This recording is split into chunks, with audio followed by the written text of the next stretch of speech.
Okay na. Ayan po. Muli po ay magandang gabi po sa bawat isa, mga kapatid. Amen? Ayan po, tayo po mag-aaral po ng salita ng Diyos. At batiin naman po natin una po sina Pastor James, dyan po sa Muntinlupa, sina Pastor Ronald Tutol, ang Macedonia Baptist Bible Church. At sila po ay magdiriwang po ng first church anniversary po this coming Sunday. Kaya ang inyong lingkod po ay tutok doon para po masaksihan po ang pagtatagumpay ng Panginoon sa loob po ng isang taon. Okay? At ang mga kapatiran din po na nandyan po sa may Tanay Rizal po. At maging doon po kay Pastor Joshua sa may Australia po, Brisbane, Australia. At sa mga kapatiran po natin na nasa ibang lugar, sa mga nagtatrabaho, magandang gabi po sa bawat isa sa atin. Naway mapakinggan po natin ang salita po ng Diyos na magsisilbing hamon po sa atin patungkol po sa ating pong pananampalataya. Tayo po lahat ay tumayo at buksan po natin ang ating Biblia sa Acts chapter 6 verse 7. Acts chapter 6 verse 7. And reminder po mga kabataan, okay, pakisulat niyo po yung mga puntos po natin dahil yan po ay sinasama po natin sa quiz po natin pag mag-group devotion po tayo. Okay. Acts chapter 6 verse 7. Nandiyan na po kayo mga kapatid. Amen. So basahin po natin. And the word of God increased and the number of the disciples. Basahin po natin. Sabay-sabay po. Acts 6:7. Ready? Begin. And the word of God increased, and the number of the disciples multiplied in Jerusalem greatly, and a great company of the priests were obedient to the faith. Marami ang sumunod sa pananampalataya. Naging masunurin sa pananampalataya. Bakit po? Dahil po sa katapatan ng mga nauna pong pananampalataya. So let's pray. Panginoong Diyos, dakilat makapangyarihan, itinataas ka po namin, Panginoon, sa aming kalagitnaan. Sawayin niyo po ano pang gawa ng kaaway, Panginoon. Na dinidistract kami, Panginoon. Naway, itabi niyo po sila, aming Ama, at hindi po magtagumpay. Pakatagumpayin niyo po ang pagpapahayag po ng inyong salita sa gabi nito, at naway marami po kami matutunan sa aming pag-aaral. Loobin niyo ang pagkilos ba ng Espiritu sa bawat isa sa amin. Mahamon po kami magpatuloy, Panginoon, sa paglilingkod. Ito po aming dalangin sa pangalan ni Jesus. Amen. Tayo po yung mga kapupunan. Maraming salamat, mga minamahal na mga kapatid.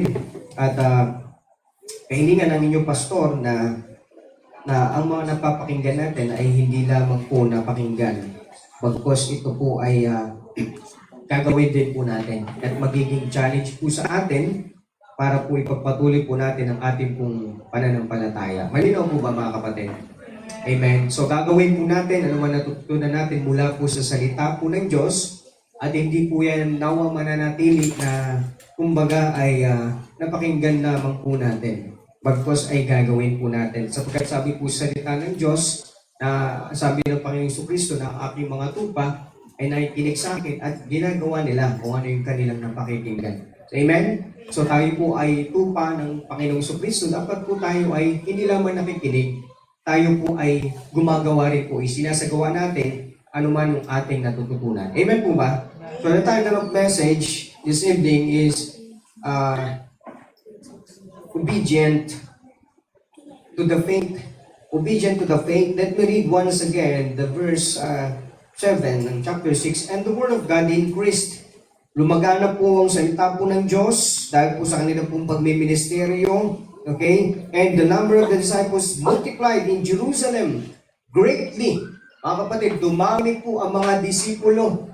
Okay? Bakit po dumami? Alam niyo po, dito po sa pagkakataon pong ito, nag-assign po sila na magtalaga po sila ng 7 kalalakihan.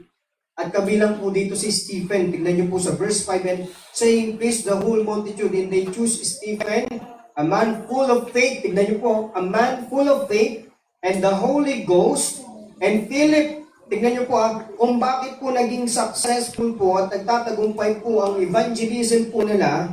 Bakit po? Because of that man. Okay? Dahil po doon sa mga kalalakihan that full of faith and of the Holy Ghost, puspos po sila ng banal na Espiritu at puspos po sila ng pagiging tapat nila sa Panginoon. Amen? And Philip and Prochorus and Nicanor and Timon and Parmenas and Nicholas, a proselyte of Antioch. Nag-assign po silang 7, additional 7 na mag-preach ng gospel.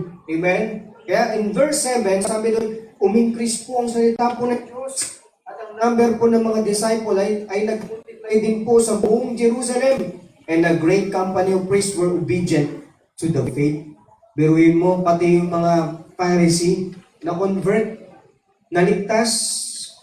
Amen? Bakit po? Dahil po sa kanila pong pananampalataya, dahil po sa kanila pong pagsunod, at sila po ay puspos po ng banal na Espiritu. Amen? So makikita po natin mga minamahal na kapatid, nakasalalay po sa mga mananampalataya sa kanyang iglesia, ang katagumpayan po ng evangelism. Amen po? Nakasalalay po sa atin na magtatagumpay po yung evangelism, children ministry po natin na maraming kabataang maliligtas. Nakasalalay po yan sa atin. Yung soul winning po natin na marami pong taong maliligtas, nakasalalay po yan sa atin. Amen? Kailangan po meron po tayong ginagawa upang marami pong tao ang maligtas. Papakainitin po natin yung ating sarili, susubsub po natin sa pag-aaral ng salita ng Diyos at sa pananalangin. Amen? Kaya dapat po inikaya po kayo na makikipagtulungan po tayo sa pananalangin sapagkat napakahalaga po ng sama-sama po natin pananalangin. Amen? Yan po yung ginawa nila, kaya kung bakit ang gawain po ng Panginoon sa kanila pong pinangisiwaan ay tunay po na lumalaganap mga minamahal na kapatid. Diba? Obedient to the faith, mga minamahal. Tayo po ay maging masunurin doon po sa pananampalataya, mga minamahal na kapatid. Okay? So, what is that faith, mga minamahal? Ano po yung pananampalataya? Meron po ako dito nilistang 5 kung ano po yung pananampalataya. Okay, hindi po ito yung ating main points. Pero ito po sa ating pong pag-uumpisa, may nilagay po ako kung ano po yung pananampalataya. What is that faith? Ano po yung faith na tinutukoy po dito na sabi po doon, and the great company of priests were obedient to the faith. Saang pananampalataya po sila, naging obedient, saan pananampalataya po sila, naging masunurin. Alam niyo po, ito pong mga Pharisees na ito pong mga priest po na ito, tagapagturo na ito, meron po silang sariling pananampalataya. Okay? May pananampalataya naman po sila sa Diyos eh. Pero ang tanong, ligtas ba? May paniniwala naman po sila eh. Pero ang tanong, ligtas ba? Ano yung tinutukoy po dito na pananampalataya? Na kumbaga, parang iba sa pananampalataya po natin. At sa kanila po. Amen? Naintindihan po natin? Yung doon pong pananampalataya po ng mga prista at sa pananampalataya po natin ngayon at sinasabi po dito na sila po'y naging masunurin sa pananampalataya. Yun po yung tinutukoy po natin ha. Hindi po natin sinasabi na mayroon po tayong ibang pananampalataya. So what is that faith, mga minamahal? Number 1, that faith is Jesus Christ is the only way of salvation. Jesus Christ is the only way of salvation. Sa wakas, mga minamahal na kapatid, yung ibang mga priest, naniwala sila na si Jesus Christ ang tanging daan ng kaligtasan. Na noon hindi sila naniniwala. Amen? At tayo rin po, noon hindi tayo naniniwala, pero ngayon mapalad tayo sapagkat nalaman natin na si Jesucristo lamang pala ang daan ng kaligtasan. In Acts chapter 4 verse 12, neither is there salvation in any other, for there is none other name under heaven given among men whereby we must be saved. Amen? Sino po yun? Si Kristo lamang pong tanging pangalan na ibinigay sa silo ng langit na sukat nating ikaniligtas upang maligtas po ang mga tao. Wala na pong iba. Amen? Huwag po kayong maniniwala pag sinabi ito yung tagapagligtas itong taong ito. Wala pong iba ang Panginoong Jesucristo lamang. Amen? Number 1, Jesus Christ is the only way of salvation. Number 2, Jesus Christ is the Son of God. Amen? Naniwala sila na si Jesus Christ ay anak ng Diyos. Na noon hindi sila naniniwala. Amen? Marami po niyan, di ba? Mga reliyon nagsulputan, hindi sila naniniwala na si Kristo ay anak ng Diyos. Di ba? Ano pong sabi ng Acts 3:13? The God of Abraham and of Isaac and of Jacob and the God of our fathers I glorified His Son, Jesus. Tignan niyo po sino po yung glorify nila? Jesus Christ. Di ba? His Son Jesus, whom He delivered up.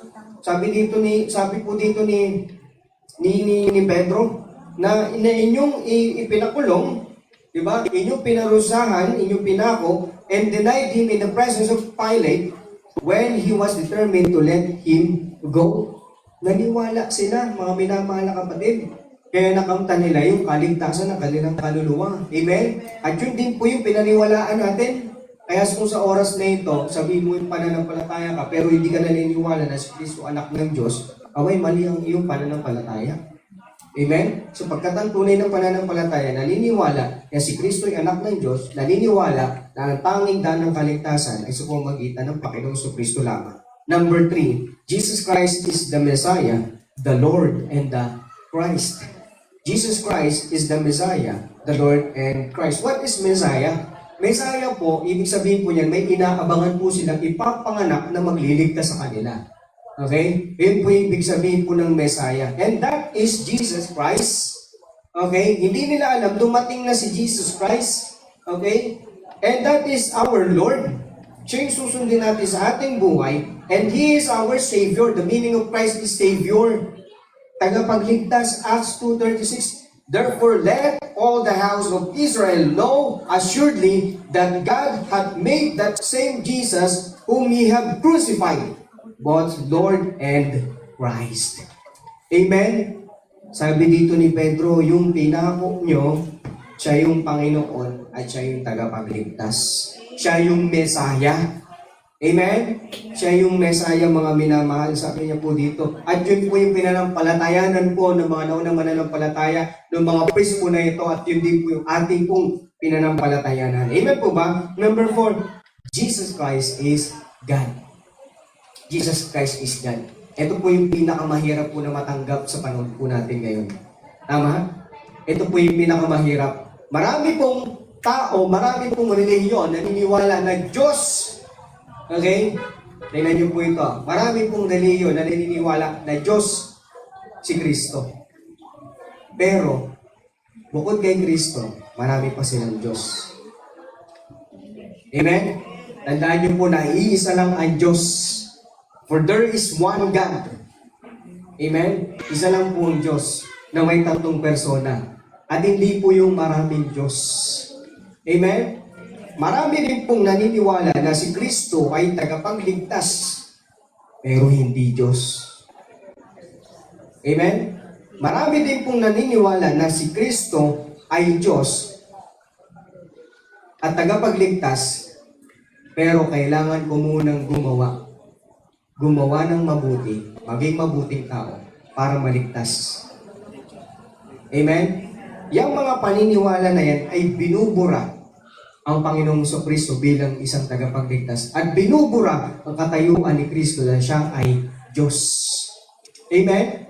Meron din pong paniniwala na kung saan si Kristo tagapagligtas, pero hindi Diyos. Diba? Nagkalat po yan.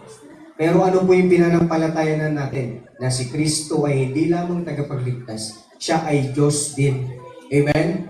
Siya ay Diyos natin. Amen? Siya ay Panginoon po natin, mga minamahal. Ano pong sabi ng Acts? Sa Acts ko lang po kinuha.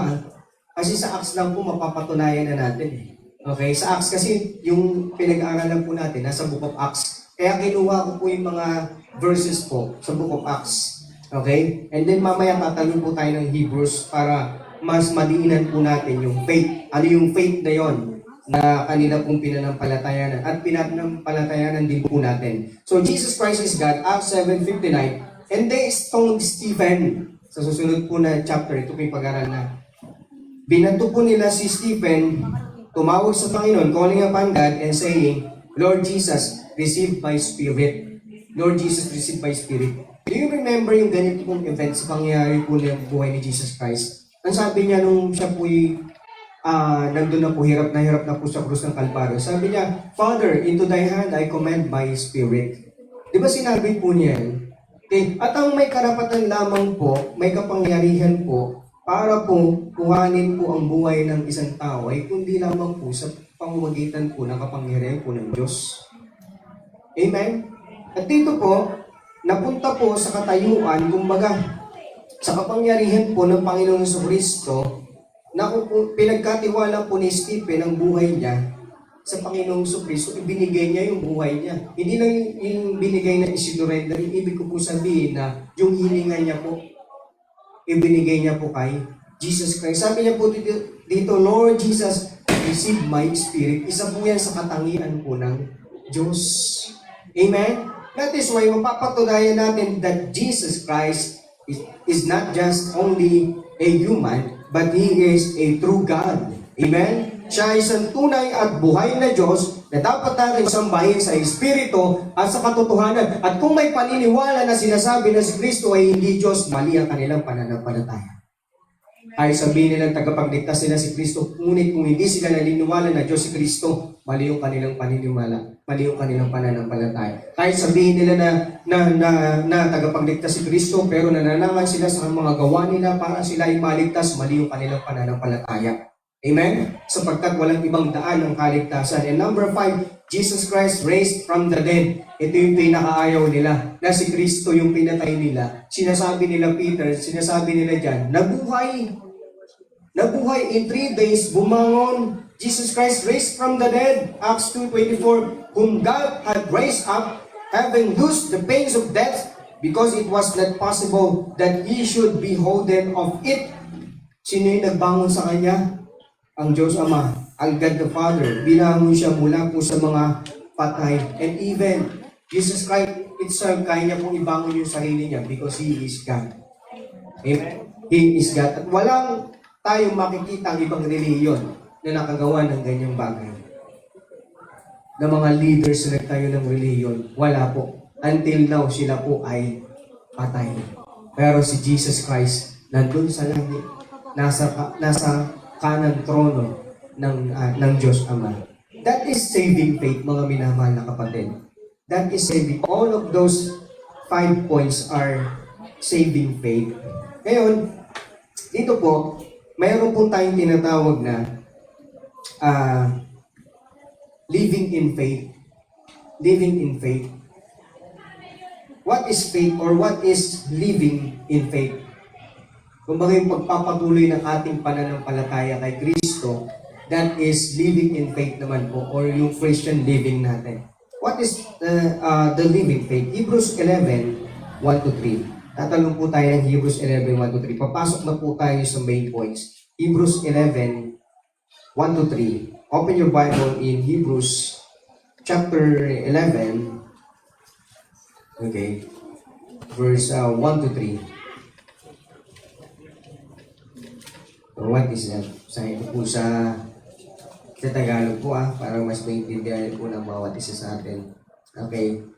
Hebrews 11, 1-3. Sabi po dito, ngayon ang pananampalataya ay ang katunayan ng mga bagay na inaasahan. Ang katibayan ng mga bagay na hindi nakikita. Sapagkat sa pamamagitan nito ay natamo ng mabuting patotoo ang mga matatanda. Sa pamamagitan ng pananampalataya ay nangaunawaan natin na binalangkas ang mga sanlibutan sa pamamagitan ng salita ng Diyos. Ano pat ang mga bagay na nakikita ay hindi ginawa mula sa mga bagay na nakikita. So yun po yung pananampalataya. Amen? Yun po yung pananampalataya. Yung mga bagay, mga katunayan, mga bagay na inaasahan po natin. At katibayan ng mga bagay na hindi nakikita. Ano po yung mga bagay na hindi natin nakikita na pinanampalatayanan po natin? That someday, we will going to heaven. We will going to eternity sa presence po ng ating Diyos, ng ating Panginoong Jesucristo. Amen? That is faith. Di ba? Yung sinasabi po ng Titus 2:13, looking for that blessed hope and the glorious appearing of the great God and our Savior, Jesus Christ. Di ba? Sinabi po dito that Jesus Christ is not just our Savior, but He is our great God. Diba? Looking for that blessed hope. Umaasa po doon sa pinagpalang pag-asa at sa glorious appearing ng Panginoong Jesucristo. Amen? That is our faith. In 2 Corinthians chapter 5 verse 7, for we walk by faith, not by sight. Tayo ay lumalakad sa pananampalataya, hindi po sa ating nakikita. Amen? Yan po yung pananampalataya natin. Diba? Mayroong mga pilosopong tao. Bakit kayo nananampalataya sa Panginoong Jesucristo? Dahil lang dyan sa sinabi ng Biblia. Totoo ba yung Biblia na yan? O tayo po, paano po natin dedepensahan yan, mga minamahal? Sulat lang naman talaga to ng tao. Diba? Sinulat lang naman talaga to ng tao, paano natin dedepensahan yan? Amen? Yun yung pananampalataya. Yun yung pananampalataya. Oo, sinulat to ng tao. Pero sa sarili mo, totoo mong naranasan yung kaligtasan. Because the Word of God is inspired. Na ito'y kumilos sa atin, nangusap, nalaman natin yung daan ng kaligtasan. At ito'y nagbibigay sa atin ng direksyon. Hindi mo na kailangan patunayan sa kanila scientifically, historically. Diba? Sabihin mo na lang sa kanila, alam mo ba, dahil dito, natutuwa ko sa buhay ko. Dahil dito, naramdaman ko na mapupunta ako sa langit balang araw. Dahil dito, yung dati kong ginagawang masama, yung kasalanan, hindi ko nagagawa ngayon. Diba? Amen? Kahit hindi mo na sabihin sa kanila yung mga bagay na malalalim na mga research, sabihin mo na lang sa kanila yung totoo. Diba? Mapapatunayan na natin that the Word of God is true, that our faith is true. Amen? Amen. Sa ating message, there are 3 points. Okay? Number 1, our faith must be practiced. Yung ating pong pananampalataya, dapat ating pong practice. Hebrews chapter 11 verse 4. Tingnan po natin. Hebrews 11:4. Yung ating pong pananampalataya, dapat po pala, pinapractice po natin yan. Amen? Hebrews 11 verse 4 hanggang 6. By faith, Abel offered unto God a more excellent sacrifice than Cain, by which he obtained witnesses that he was righteous, God testifying of his gifts, and by it he being dead yet speaketh. By faith Enoch was translated that he should not see death, and was not found, because God had translated him. For before his translation, he had this testimony that he pleased God. Ito po yung verse 6, napakaganda po. But without faith, it is impossible to please Him. Kung wala pong pananampalataya, hindi po natin siya mabibigyan ng kaluguran. For he that cometh to God must believe that He is, and that He is the rewarder of them that diligently seek Him. Siya yung magbibigay ng reward ng mga naghahanap sa Kanya. Hello? Amen? Siya yung magbibigay ng reward doon sa nagpapatuloy sa Kanyang pananampalataya. Nakikita niyo po mga minamahal na kapatid. Kaya nga kawawa po yung mga hindi po nagpapatuloy sa pananampalataya eh. Diba? Sino daw po yung bibigyan ng reward? Yung diligently nilaghahanap sa Kanya. Amen? Hindi po natin mapiplease ang Panginoon kung wala po tayong pananampalataya. Magbabasa ka ng Bible, wala kang faith. Magpipray ka, wala kang faith. Parang nagro-rosaryo ka lang. Amen? Diba? Magsisimba ka, wala kang faith. Mag-prayer meeting, wala kang faith. Hindi po mapiplease dyan ang Panginoon. Hinahanap ng Panginoon yung naghahanap sa Kanya, yung nagsisikap sa Kanya, sa pananampalataya. Amen? That is living in faith. Mga minamahal na kapatid, yun po yung tinutukoy po natin dito. Dapat po yung faith natin ay pinapractice po natin. James 2:26, for us the body without the spirit is dead, so faith without works is dead also.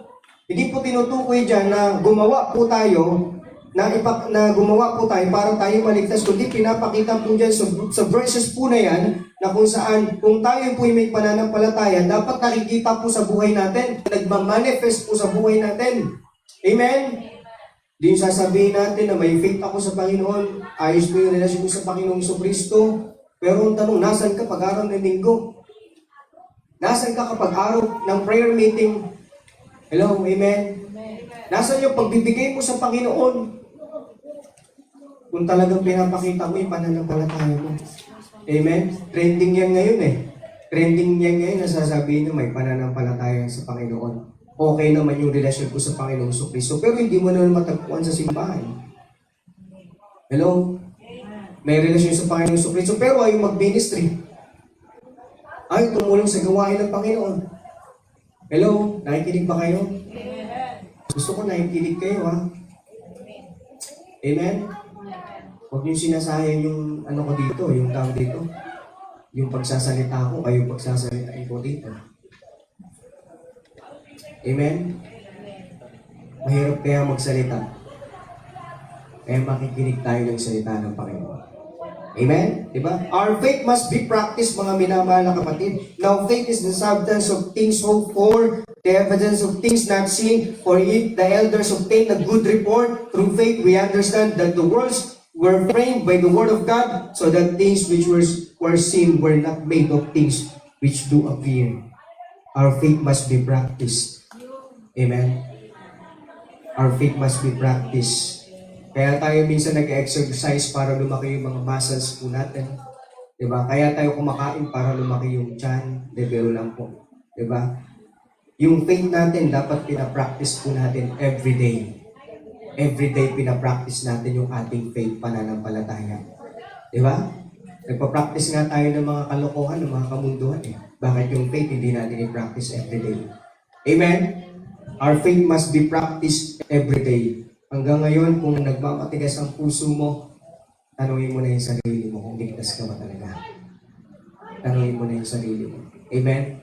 Kasi ang tunay na nananampalataya sa Panginoong Jesucristo, hindi pinapatigas ang kanyang puso. Amen? Number 2, our faith is tested. Ang ating pong pananampalataya ay sinusubok po yan, minamahal na kapatid. Hebrews 11 verse 7, tignan niyo po. By faith Noah, being warned of God, of things not seen as yet, moved with fear. Gumawa siya ng barko, wala pa naman nung panahon na iyon ng ulan, pero gumawa siya ng barko, pinagawa siya ng Panginoon, di ba? Prepared an ark to the saving of his house, by the which he condemned the world and became heir of the righteousness, which is by faith. Verse 8, by faith Abraham, when he was called to go out into the place which he should after receive for an inheritance, obeyed. And he went out not knowing whither he went. Tingnan niyo po, si Noah at si Abraham, pinagawa sila ng bagay na hindi nila alam kung anong patutunguhan, pero sumunod sila. Amen po? Amen. Di ba, minsan kasi, pag susunod tayo sa Panginoong Jesucristo, sa Diyos, sa salita ng Diyos, ano magiging resulta nito? Pag sinunod ko naman ito, parang wala namang mangyayari sa buhay ko nito. Di ba? Pero dito po, pinakita, mga minamahal na kapatid, nasa pagsunod nila sa Panginoon Jesucristo sa Diyos, meron silang napala, meron nangyari sa kanila. Amen? Di ba, hindi akalain ni Noah na magkakaroon pala ng matinding baha. Kung hindi siya gumawa ng barko, hindi patay yung buong pamilya niya. Di ba? Sumunod lang siya eh. Ano nangyari? Naligtas yung buong pamilya niya mula dun sa baha. Amen? Pero kung hindi siya sumunod, walang mangyayari sa kanya. Diba? Sinubok yung kanila pong pananampalataya. Hindi nila alam yung mangyayari, hindi nila alam yung ulan. Etong si Abraham, pinapunta siya doon sa lugar na hindi niya naman alam. Ano bang meron doon? Mga magbangis na hayop, mga tao, mga barbaro. Hindi niya alam kung anong mga nandun, pero sumunod sila sa Panginoon. Amen? Sometimes our faith is tested, mga minamahal na kapatid. May papagawa sa atin ng Panginoon, pero magtiwala lang tayo sa Kanya. Verse 17, tignan niyo po. Verse 17, by faith Abraham, when he was tried, offered up Isaac, and he had that received the promise, offered up his only begotten son, of whom it was said, that in Isaac shall thy seed be called, accounting that God was able to raise him up even from the dead, from whence also he received him in a figure. Diba? Si Abraham, nung in-offer niya si Isaac, hindi siya nag-alinlangan. Ibinigay niya yung anak niya bilang handog na sinasabi ng Panginoon. Diba? Sinubok yung kanyang pananampalataya. Kahit na dito, sabi ng salita ng Diyos sa verse 19, na kung saan alam po ni Abraham na ibabangon mula sa mga patay, ito pong kanyang anak. Amen? Diba? Napakatindi pong pananampalataya. Sinusubok po yung ating pananampalataya. In James chapter 1 verse 2 hanggang 4, sabi po dyan, my brethren, count it all joy when you fall into diverse temptations. May mga temptations po tayong mga pagsubok po tayong mga pagdaraanan, mga minamahal na kapatid. Pero sabi po dito ni James, count it all joy. Maging masaya po tayo. Ituring natin ito sa kasiyahan natin, ibilang natin ito sa kasiyahan natin, knowing this, that the trying of your faith worketh patience. Sa pananampalataya po, lagi pong may patience. Amen? Kaagipat po ng pananampalataya po yung pagpapasensya. Patience. Pagtitiyaga. Paghihintay. Diba? Huwag natin sasabihin sa Panginoon na bakit ang tagal naman? Ginawa ko naman, Panginoon, pero bakit ang tagal? Kasi to the trying of your faith worketh patience. Amen? Baka mamaya kaya pinapatagal ng Panginoon, yun dapat ibibigay niya sa yung biyaya. Kasi, ang iksi ng pisik mo eh. Ano po yan yung pisik, diba? Ang iksi ng pisik natin eh. Kaya baka minsan sinusubok talaga ng Panginoon para maging matibay at maging matatag talaga tayo. Amen? Diba? But let patience have her perfect work. Kumbaga, ipagkatiwala mo sa Panginoon, hayaan mo. Kasi kikilos po yan na mag-isa. Amen? Yung kalooban mo ng Panginoon, but let patience have her perfect work. Gagalaw po yan na mag-isa. At sabi dito, perfect work. Hayaan mo lang siya. Basta magpatuloy ka lang sa pananampalataya mo, huwag kang titigil, huwag kang magsasawa.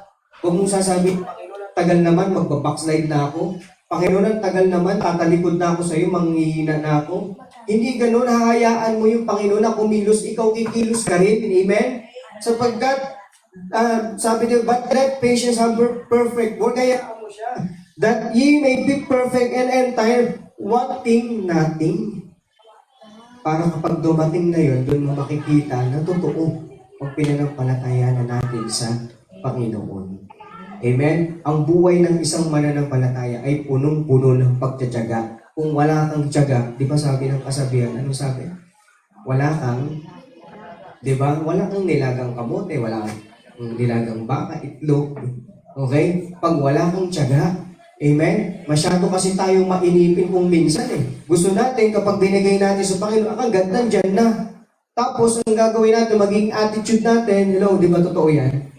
Ang magiging attitude natin, ayoko na nga, hindi na ako magiging tapat sa tatalikuran ko na nga ito. Parang kumbaga may utang pa sa atin yung Panginoon. Di ba? Parang nagkautang pa sa atin yung Panginoon. Panginoon, hindi mo naman ginagawa eh. Hindi na, tatalikod na ako sa iyo, panghihina na ako sa iyo. Parang sinumbatan natin yung Panginoon na may utang pa siya sa atin. Amen? Sinusubok tayo sa ating pong pananampalataya eh. Hayaan po natin na kumilos po yun, yung pasensya na yun, na kumilos yun, magtiyaga po tayo, magpatuloy tayo sa paglilingkod natin sa Panginoon, sapagkat kung titignan nyo po, kapag binasa nyo po yung Hebrews chapter 11, basahin nyo po yun mamayang gabi bago po kayo matulog, gawin nyo po yung devotion, basahin nyo po yun. Makikita nyo po dyan na lahat po ng nakasulat po dyan, si Sarah, si Rahab, lahat po sila nagtiyaga. Si Sarah wala pong anak. Ilang taon po siya nagkaanak? 90 years old, di ba? Si Abraham no, 99 eh. 90 years old. Pero tiyaga lang, pananampalataya lang sa Panginoong Kristo, sa Diyos. Amen? Yun po yung faith eh. Yung bagay na hindi mo nakikita, akala mo wala, pero meron pala. Bakit? Kasi nasubok yung pananampalataya. Amen? Si Rahab, di ba? Kailan si Rahab? Hindi lang siya yung naligtas, kasama rin yung kanyang mga pamilya naligtas, yung kanyang mga sa buhay naligtas. Nakakilala sa Panginoon sa Kristo yung kanyang pamilya. Bakit? Nagtiyaga siya sa pananampalataya. Di ba? Naniwala siya sa Diyos ng Israel, ni Jacob, ni Abraham, ni Isaac. Naligtas siya kasama yung kanyang sambayanan. Nagtiyaga siya eh. Amen? Di ba? Nung time na yun, alam niyo po, di ba nag-espiya yun sila, yung mga spy na nandun. Sino ba yung spy na yun?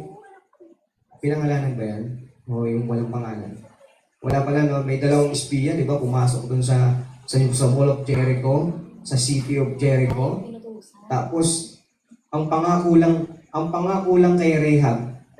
Kasi alam ni Rahab katapusan na nila. Kilala ni Rahab eh. Kung sino Israel eh, ang Diyos ng Israel, nadudurugin talaga sila eh. Napapabagsakin talaga yung Jericho. Alam ni Rehab. Ngayon, ang pangako lang ng dalawang espiya na ito ay yung taling pula. Yun lang yung pangako. Diba? Sino ba magtitiwala ng kumbaga? Diba? Parang kumbaga anting-anting, Brother Lex, pangawakan mo itong pangako na to. Diba? Yung kulay dilaw na tali na yan. Pag nakita yan ng Diyos, hindi ka kasama dun sa kanyang judgment.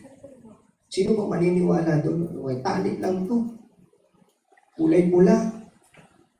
Pero yun yung faith, naniwala siya. Amen? Naniwala siya na ililigtas siya ng Diyos kasama ng kanyang pamilya. Pinanghawakan niya yun. Amen?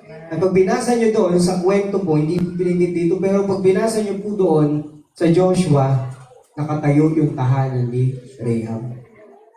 Diba? Bagsak na lahat yung wall of Jericho, pero nakaligtas po si Rahab at ang kanyang pamilya. Amen? That is faith, mga minamahal na kapatid. Tiyaga lang, magtiwala lang, huwag kang tatalikod kung nananampalataya ka, huwag kang manghihina kung nananampalataya ka. Hindi po yan pasensya, hindi po yan patience, hindi po yan faith. Amen? Ang faith po ay palagi pong magpagtitiyaga. Ang faith po ay tinetest. Our faith is tested. And last, number 3, our faith is challenged. Hebrews 11:24. Hebrews 11:24, mga minamahal na kapatid.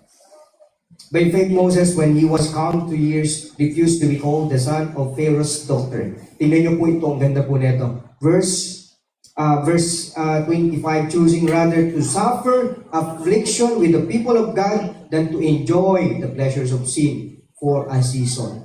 Si Moses po, alam niyo po yung kwento ni Moses. Okay? The faith of Moses was challenged. Alam niyo po si Moses, tinanggihan niya na siya ay maging anak ng Pharaoh's daughter. Prince po si Moses eh. Pero tinanggi niya, para saan? Para makasama doon sa affliction ng mga people of God, diba, the Israelites, the Hebrews, than to enjoy pleasures of sin for a season. Kumbaga, sa buhay ng isang mananampalataya, mas pinili ng taong mayaman na kung saan ay mag-suffer sa kahirapan, sa mga persecutions, kasama ng mga believer, kaysa doon sa mga sarap na bagay, kaysa doon sa mga masasaganang bagay. Si Moses, ang sarap po ng buhay niya po doon sa Egypt. Prinsipe po siya. Makukuha niya lahat ng gusto niya. Hello? Na-imagine niyo po? Yung po yung sinasabi po dito eh. May enjoy niya po lahat ng bagay dahil siya po ay prinsipe ng Ehipto. Pero alam niyo po, tinalikuran niya po yun para po saan? Sa pananampalataya niya sa Diyos. Amen? Na tiniis niya yung mga afflictions. At anong ginawa sa kanya? Ginawa siyang leader. Diba? Na ang sakit na ng ulo niya sa mga tao. Diba? Thousands of Israelites, sakit na ng ulo niya. Pero sabi dito, pinili niya. Diba? Choosing rather to suffer affliction with the people of God than to enjoy pleasures of sin for a reason. Pero ang kabaligtaran sa panahon natin ngayon, mga Kristiyano na, mas pinipili pa yung mga pleasures. Mas pinipili pa yung kasalanan. Amen? Pastor, masaya kasi dito eh. Pastor, masaya kasi kapag kapag sa piling niya, Pastor, masaya. Diba? Kahit mali na, diba? Tuloy pa rin natin, mga Kristiyano. Hello? Amen. Diba? Pastor, kasi pag ginagawa ko to, nag-i-enjoy ako, ang saya-saya kaya neto. Kahit kasalanan na, ginagawa pa rin natin. Pero tignan niyo si Moses, pinili niya na maalis siya doon sa sanglibutan, sa pleasures of the world, na makakapagpahamak sa kanya at pumunta siya doon sa bagay na kung saan ay yung pananampalataya niya sa Panginoong Kristo. Nakita niyo po, mga minamahal na kapatid, na dapat po inihiwalay natin yung kasalanan at kamunduhan. Amen? Nakita niyo po, mga minamahal na kapatid, na kung ikaw talaga ay totoong sumusunod sa Diyos, mananampalataya ni Kristo, dapat handa ka na natalikuran yung mga kamunduhan na yan, yung mga kasalanan na yan, at sumunod ka kay Kristo kahit anumang hirap ang pagdaanan mo. Amen? Verse 33 and 40. 33 hanggang 40. Lapit na po tayo, mga kapatid. Who through faith subdued kingdoms, wrought righteousness, obtained promises, stopped the mouths of lions. Sino po yan? Daniel. Hindi nabanggit yung pangalan niya, pero nabanggit yung event. Quench the violence of fire. Escape the edge of the sword. Ito po yung pinagdaanan po mga naunang mananampalataya dahil sa pananampalataya. Tignan niyo po ito po yung pinagdaanan po nila. Okay? Some of them, di ba? Pinagdaanan po nila ito. Out of weakness were made strong. Wax valiant in fight. Turn to flight the armies of the aliens. Women received their dead raised to life again, and others were tortured, not accepting deliverance, that they might obtain a better resurrection. Tingnan niyo po mas pinili po nila yung kamatayan. May paglaban lamang yung pananampalataya. Makapagpatuloy lamang sa pananampalataya. Hello? Amen? Nakakalungkot, bilti lang na ipagpapalit na natin yung Panginoon. Bilti lang Small lang na pagpapalit na natin yung Panginoon. Amen? Walang-wala tayo sa pananampalataya natin ngayon. Kung ikukumpara mga minamahal na kapatid. So binabanggit natin dito, what is faith? What is that faith, mga minamahal na kapatid? Amen? Maliliit lang na bagay nakakapagwala ng sa atin sa gawain ng Panginoon. Pero ito, tignan niyo po, buhay nila. Buhay nila. Amen? Curses and others had trial of cruel mocking, and scourgings. Yea, moreover, of bonds and imprisonment. Kinukulong sila. Okay? Pinaparusahan sila, pinahihirapan sila. Verse 7, they were stoned, binabato sila. They were sawn asunder, were tempted, were slain with the sword. They wandered about in sheepskins and goatskin, being destitute, afflicted, tormented. Yung mga naunang mananampalataya po sa atin, sinusunod po yan ng buhay. Sinusunod po sila ng buhay, binabalatan po sila ng buhay. 38, of whom the world was not worthy. They wandered in deserts and mountains, and in dens and caves of the earth.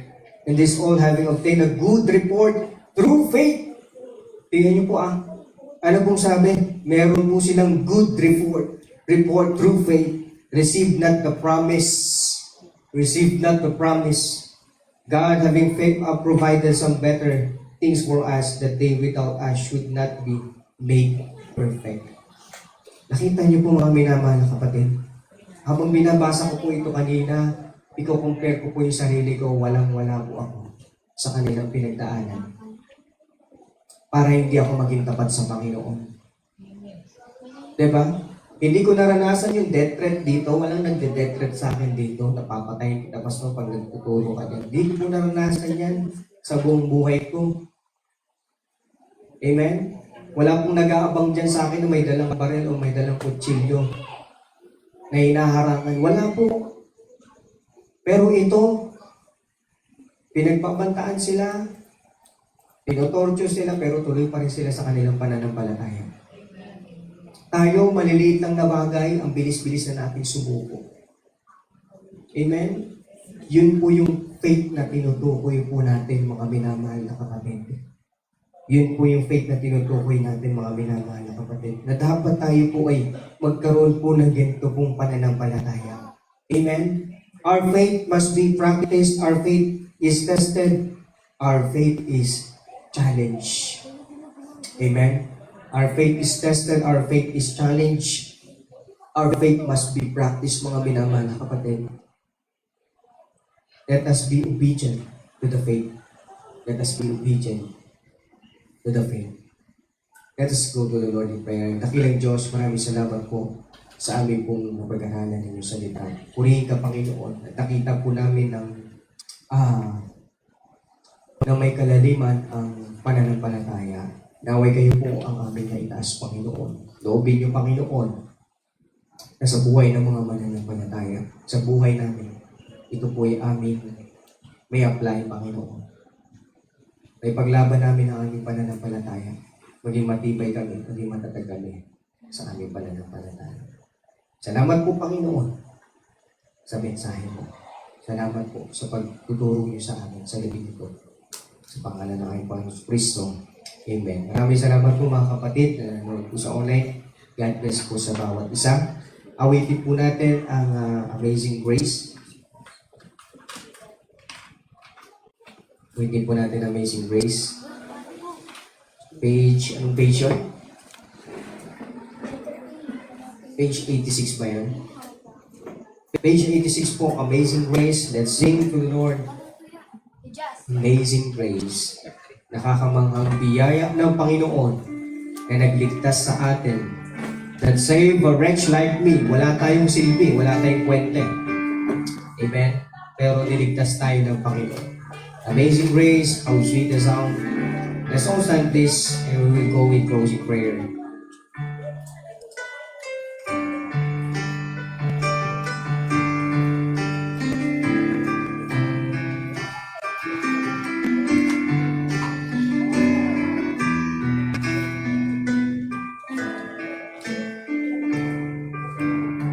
On first I'm ready to say, Amazing